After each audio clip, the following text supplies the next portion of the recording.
The clink of a spoon against a coffee mug echoed in the quiet kitchen, where Emma, 62, faced her husband, John, after 35 years of marriage. "I regret marrying you," he said, his voice flat, shattering her faith. No arguments, no tears. Emma stood, suitcase in hand, her journal filled with unspoken pain. Stepping into the morning light, she wasn't just leaving a house, she was leaving an invisible life behind. Would Emma find herself again, or would the past hold her captive forever? His words lingered like a dark cloud, heavy and unrelenting. Emma sat still for a moment, hands clasped tightly, the familiar oak table grounding her. Morning light poured through the window, highlighting every line on John's face. He didn't seem angry or cruel, just distant, as if he checked out long before speaking. His eyes stayed on the mug, avoiding hers, and in that avoidance, Emma felt the weight of years. Small slights, ignored efforts, unspoken hurts crash around her. She didn't reply right away. Her heart raced, but her face stayed calm. A skill honed from years of keeping the peace in a family that often overlooked her. The kitchen, once warm with the smell of Sunday pancakes and kids' laughter, now felt like a stage for an unrehearsed scene. She replayed John's words, searching for a mistake, but they were clear, deliberate. He regretted her, not just their marriage, but Emma, the woman who'd poured her life into their home, their kids, their dreams. Emma rose slowly, her chair scraping the hardwood floor. Her movements were careful, not angry, but a need to hold on to something solid within. She steadied herself on the table, the cool wood under her palm reminding her she was still here, still real. John didn't look up. He stirred his coffee, the spoon's clink marking the end of their rhythm. Emma's throat tightened, but she swallowed the urge to demand answers or beg, as she'd spent too long seeking his attention, only to get shrugs or silence. Not this time. She left the kitchen, her steps soft but firm. The hallway stretched ahead, lined with photos. Sarah's graduation, Michael's first baseball game, their wedding under a spring sky. Each was a thread in their life's tapestry, woven with Emma's care. Now, those memories felt like someone else's story, someone who believed love could survive neglect. She climbed to their bedroom, once her safe haven where whispered dreams and laughter had bound them. It was just a tidy room, her bathrobe behind the door, John's cufflinks in a glass tray. Emma opened the closet, pulling out a dusty suitcase. She didn't hurry. Each item she packed, her favorite cardigan, Anna's scarf, jeans she hadn't worn in years, was a quiet reclaiming of herself. She didn't take everything. This wasn't escape, but choice. Her hands shook slightly as she zipped the bag, not from fear, but from the weight of her decision. She was leaving the house and the version of herself that lived for others, that shrank to fit their expectations. Her journal lay on the nightstand, its worn cover a record of quiet confessions. Emma hesitated, fingers brushing the spine. It held her truth, joyful moments like Sarah's first steps, but also pain, like John forgetting her birthday or mocking her hobbies. She'd written to process the growing distance, to remind herself she existed. "I'm still here," she'd scribbled countless times, a mantra against invisibility. She considered taking it, but stopped. The journal belonged to the woman who stayed, hoped, waited. She wasn't that woman anymore. She left it in the drawer, a final letting go. Downstairs, John hadn't moved. His coffee sat cold. Emma stood in the doorway, suitcase ready, coat over her arm. She paused, giving him a chance to speak, to ask where she was going. He glanced at her, expression blank, and looked away. The silence roared louder than his words. Emma grabbed her keys, their jingle, a small defiance. She opened the front door, morning air rushing in, carrying dew and possibility.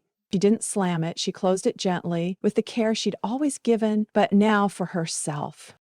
On the porch, the world opened up. The neighborhood stirred, birds chirping, a dog barking nearby. Emma walked to her car, parked where she taught Sarah to bike, where Michael drew chalk murals. She loaded the suitcase and slid into the driver's seat, hands steady. She didn't know her exact destination, but she was moving towards something new. Hers. Anna's house would be a temporary haven, but beyond that, Emma sensed a horizon she hadn't dared imagine. As she drove, the house shrank in her rearview mirror, a symbol of a life left behind. She thought of the lake cabin her aunt had left her, rarely visited but cherished, untouched by John's indifference. The road stretched on, trees turning golden with fall. Emma's chest lightened, not with joy, but clarity. She wasn't fleeing pain, but chasing freedom. A freedom she hadn't known she could claim until John's words broke their life's illusion. The drive to Anna's was quiet, but memories of her marriage weighed heavy, each a reminder of the vibrant woman she'd been and the invisible one she'd become. Her love for her family, Sunday pancakes, sewn costumes, lunch notes, had defined her, but John's detachment had eroded her sense of self. His dismissal on their 20th anniversary, his laughter at her passions, the silence replacing their talks, had left her doubting her worth. Now, with his words, "I regret marrying you," ringing, Emma felt the ground shift. She wasn't just leaving a house, she was stepping into the unknown, facing the emptiness of a life built for others. As autumn trees blurred by, she gripped the wheel, not with fear, but with resolve to rediscover herself. It was 1988 when Emma, a 25-year-old teacher, met John at a county fair in their Ohio town. She was selling lemonade, hair tied with a red ribbon, laughing brightly. John, 28, in flannel, hands rough from his family's hardware store, stood out. He bought a drink, lingered, and asked about her book, Pride and Prejudice. His confidence and curiosity charmed her. They talked until the fair closed, and he scribbled his number on a napkin. Emma kept it for years, a token of when love felt simple. Their courtship was small-town magic. John took her to drive-ins, taught her to fish, surprised her with wildflowers. Emma loved his steadiness, his safety in an uncertain world. They married in spring 1990 in a simple church ceremony. Emma wore her sister's dress. John, in a rented suit, had carved their oak dining table. They had little money, but big dreams, a home of laughter, kids, shared Sundays. Emma believed in those dreams and worked to make them real. When Sarah was born 2 years later, Emma's world changed. She quit teaching, not by choice, but for family. John worked long hours, and Emma became the home's heart, changing diapers, singing lullabies, making their house a haven. Michael's arrival 3 years later doubled the chaos, the unseen truth chaos, and joy. Emma thrived in parenthood, cutting sandwich crusts, sewing costumes, cheering at games. It wasn't sacrifice, it was love. Sundays were sacred. Emma flipping pancakes, John reading the paper, kids fighting over syrup. Those mornings glued them together. But cracks formed. Subtle at first. John's store hours lengthened, and he came home quiet, eyes on the TV or ledger. Emma filled the silence with chatter, kids, neighbors, recipes, but his replies were short. She blamed stress, believing love could weather dry spells. She packed lunches with notes, ironed shirts, planned outings, but John's warmth faded, replaced by detachment. He stopped bringing her coffee, asking about her day, noticing her efforts to keep their spark alive. Their 20th anniversary hurt deeply. Emma planned a special dinner, wearing the emerald dress John loved, setting the table with wedding china. John came home late, tie loose, exhausted, forgetting the day. No gift, no card, just a mumbled apology about a late delivery. Emma hid her pain, serving the roast, but John's toast stung. 20 years, he said, smirking. Guess we're just used to each other. Guests laughed. Emma felt dismissed. That night she wrote, "I'm still here, but does he see me?" Slights piled up. John interrupted her, dismissed her painting, scoffed at her book club as a waste of time. At a barbecue, he called her the one who keeps the house running, a compliment that caged her. Emma tucked these hurts into her journal, admitting truths she couldn't voice. She was fading. She kept cooking, cleaning, caring, but the joy dimmed. She tried talking to John, but he'd dodge or retreat. Emma wondered if she was too ordinary, too predictable. When Sarah and Michael left for college, the house grew too quiet. Emma volunteered, gardened, tried new recipes, but John stayed distant.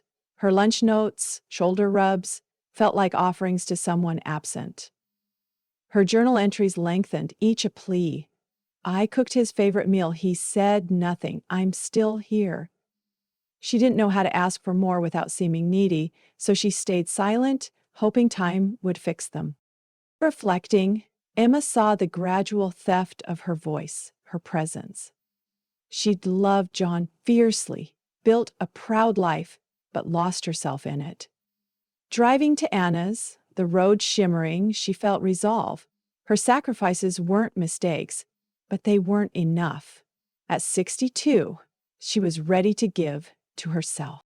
Anna's cozy bungalow welcomed Emma with warmth. Anna hugged her, no questions, and led her to a guest room with a quilted bedspread and garden view. Emma set down her suitcase, the act final yet fragile. For the first time, she had no one to cook for, soothe, please. The silence was loud. That night in this strange bed, Emma stared at the ceiling without wife or mother roles. Who was she? The question gnawed, exposing a void. Over coffee, Anna coaxed Emma to talk. He said he regrets me, Emma said, voice hollow. Anna listened, unflinching. You've carried his weight too long, she said. What do you want? The question stunned Emma. Want? She hadn't considered her desires in years. Those dreams were shared, not hers alone. Now, without that frame, she felt exposed, unsteady. Anna didn't press, but her words planted a seed. Days became weeks, and Emma settled into a new rhythm. She helped Anna water plants, bake bread, but the tasks felt empty without purpose. She avoided mirrors, fearing the woman she'd become. 62, silver-streaked hair, lines of endurance. One day, sorting her suitcase, she found a photo of her and John, young, laughing at a fair. Her smile was free, eyes bright. The loss wasn't for John, but that Emma. Where was she? A sleepless night brought clarity. In Anna's attic, Emma found her old journal. Pages yellowed. She'd stopped writing when the kids left, but it had been her refuge. On the attic floor, she read Sarah's first word, Michael's grin, then pain. John forgot my birthday, 1995. He laughed at my painting, 2001. Her heart lay bare. A woman holding on as the world looked away. I'm still here, repeated often, hit like a bell. The words sparked clarity. Emma hadn't just been neglected.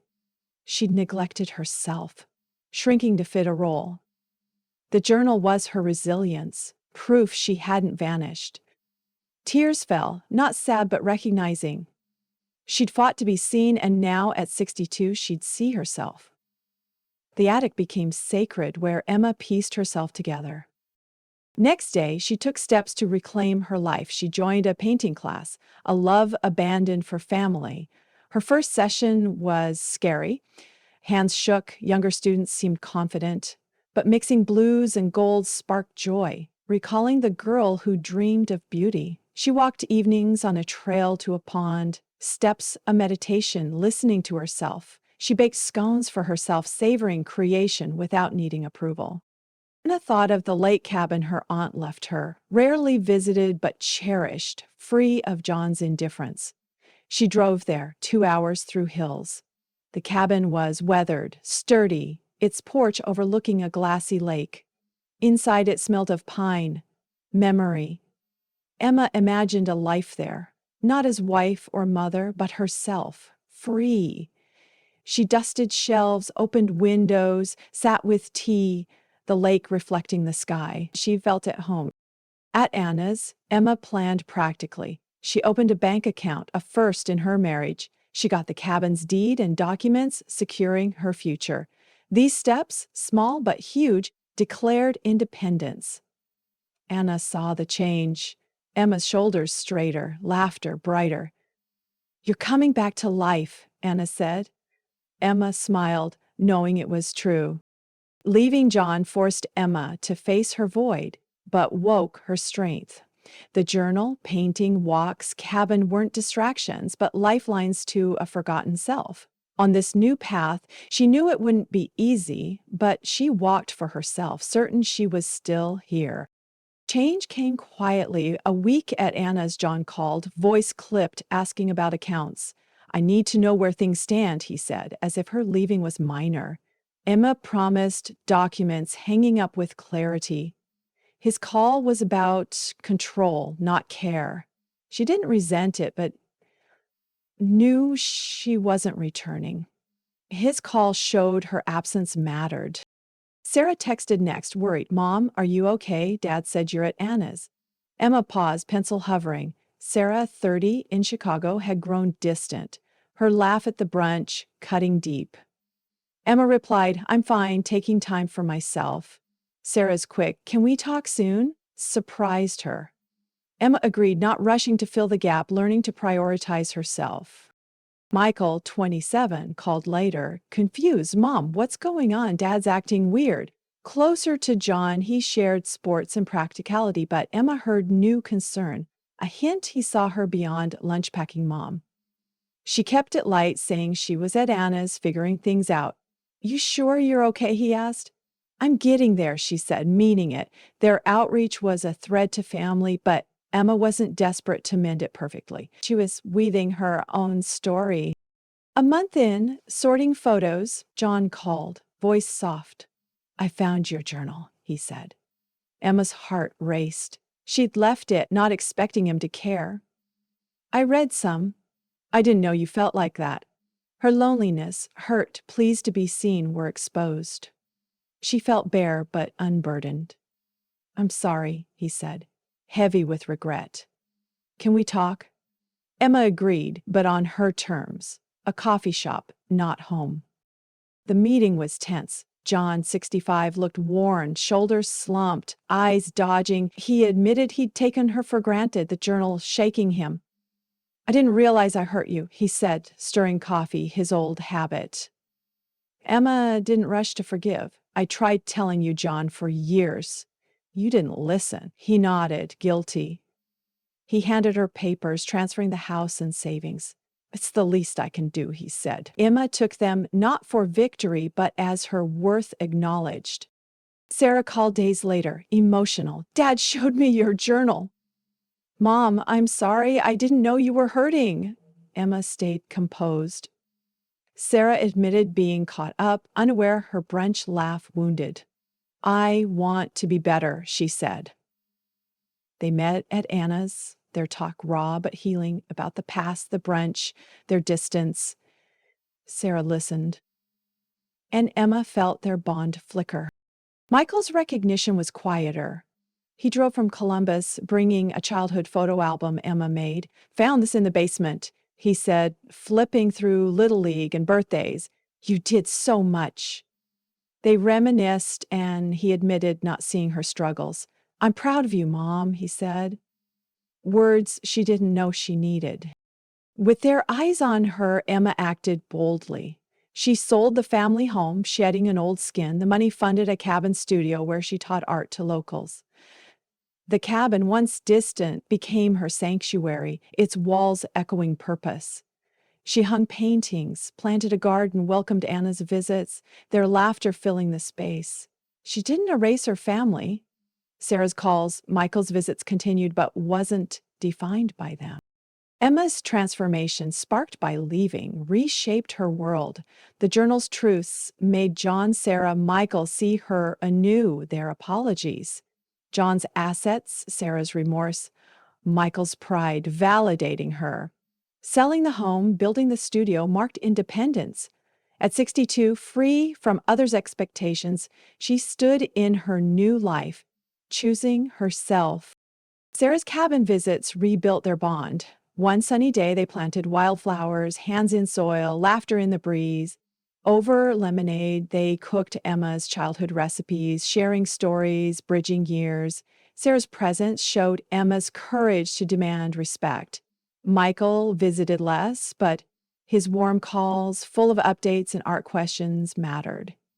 These simple moments rebuilt family on equal terms. Emma's cabin days brimmed with purpose. Her sunlit studio drew neighbors to paint, share stories. The lake mirrored her thoughts. One evening on the porch, journal open, she wrote, "I'm not alone. I'm whole. I choose me every day." Her hand was steady, words a vow to herself. Twilight glowed, a hummingbird's wings hummed life. John's letters came, wrestling with regret. Emma read but didn't reply. She didn't need his validation, his acknowledgement sufficed. The cabin, her paintings, garden were her answers, proof of a life free from his indifference. She framed a photo of herself at 25, smiling at the fair, beside her latest lakescape canvas. Past and present stood united by resilience. As fall deepened, Emma walked to the lake, air crisp with promise. She closed her journal, its final entry done. "I left to find myself, and I did." The water rippled, reflecting stars. Emma smiled, heart light. She wasn't surviving, she was thriving, reborn in her freedom. The cabin's lights glowed, a beacon of her new start. And turning back, she knew this was home. Not a place, but the life she'd chosen, whole and hers.